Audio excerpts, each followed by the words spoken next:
Bienvenue dans un nouveau vidéo de la chaîne intemporelle. Aujourd'hui, on va parler de comment agencer le bleu et le mauve.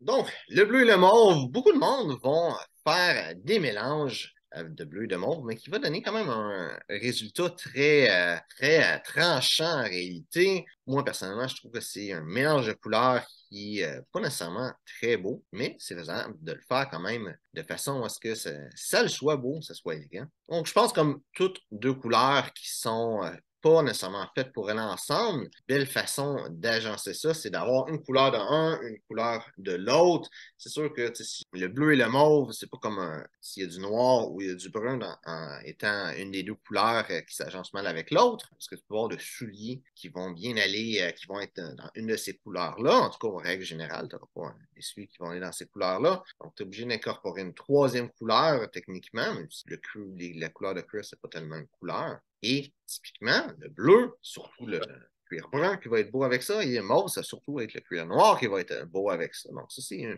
premier problème que tu vas avoir. Et le mauve, s'agençant mal avec le rouge, des souliers Bourgogne ne serait pas une belle alternative. Le mieux, ce serait d'avoir des souliers noirs parce que le noir va bien s'agencer avec les deux couleurs. Donc, ce que tu veux faire, c'est d'avoir des éléments de un et de l'autre sur toi. Par exemple, si tu as une chemise, tu as un habit mauve, tu peux peut-être avoir une cravate mauve, peut-être une cravate qui va avoir du mauve et du bleu dedans. Tu vas avoir un veston, un habit qui va être bleu et une pochette qui va être mauve pour aller alterner les couleurs.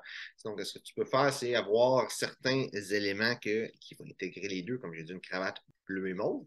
Ça pourrait être une des choses, peut-être que tu as un habit qui va être bleu et mauve. Donc, en faisant ça, ça va faire en sorte que d'intégrer l'autre couleur va être plus facile. Donc, c'est un habit qui est carotté bleu et mauve, par exemple. Ben, tu sais, peu importe, un mauve avec un petit peu de bleu ou bleu avec un petit peu de mauve dedans, d'avoir la chemise qui va aller chercher une des deux couleurs, donc une chemise bleue ou une chemise blanche, mauve, ça va toujours être plus facile d'agencer ça comme ça. C'est une belle façon de faire pour pas être trop tranchant, c'est de rester avec un couleur un peu plus classique, avec un ensemble plus classique. Traditionnellement, le veston va être foncé. Si tu as un pantalon dépareillé, le pantalon va être plus pâle que le veston. Sinon, avec un habit, c'est la même couleur, évidemment. La chemise va être plus pâle et la cravate va être plus foncée, faisant ces agencements de couleurs-là. Par exemple, un habit mauve, une chemise bleu pâle et une cravate mauve. Ou à l'inverse, bleu foncé, bleu marin, chemise lavande, en réalité, que ce soit un petit peu la couleur